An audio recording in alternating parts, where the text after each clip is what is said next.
Hi there, welcome back to my channel, and today we're looking at the Audio Assault chainsaw.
So what I'll do now is talk more about the plugin and how I've dialed it in. So today we're looking at the chainsaw by Audio Assault, a plugin based on the legendary HM2, but with a few major changes. They've taken the pedal that produced the Swedish 90s death metal tone and reimagined it in the form of a high gain head. It's nasty, it's gnarly, and in my opinion, it really does justice to the original pedal. So in front of the amp, I'm using the Tube Screamer model here to give it a nice boost. We've got the overdrive all the way down, the tone around in between 6 and 7, and the level cranked all the way up.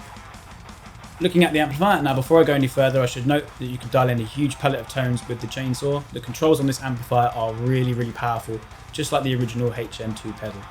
On top of that, you've got controls like the mode and clarity, and a mids control in the EQ section, which help further to alter the sound.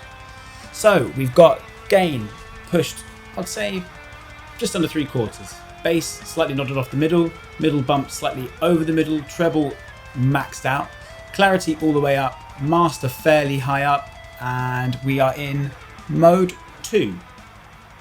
Following on from the amplifier, we have the cabinet section, which in my opinion is the most important part when building any guitar sound. Now I've used a blend of 2 cabs. One is a chainsaw pack cab, which is on the right, or additionally with the plugin. If you decide you don't want an extra cab pack, I found the default cab, which is the AC900 on the left, which I mostly used in the sound, sounded great. So you could always use that alone or blend like I did with another cab.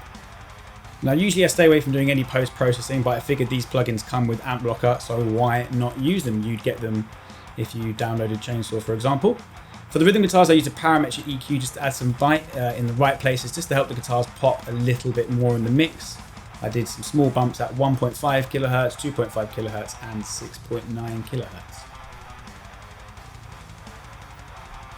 For the lead guitar, I've also added a touch of chorus, along with some delay and reverb again to help the lead section stand out from the rest of the mix. I've also taken some of the bass down on the amp just to help clear it up a little bit. That was the chainsaw by Audio Assault. First of all, I really like what they've done with this plugin. It looks really cool. And the concept, they've kind of reimagined a classic pedal, and they've given it a few features like the mode, the clarity, and the middle control, which I think is really cool. Help me by helping out the channel, liking, subscribing, doing all that YouTube stuff, and thanks again for watching. Cheers.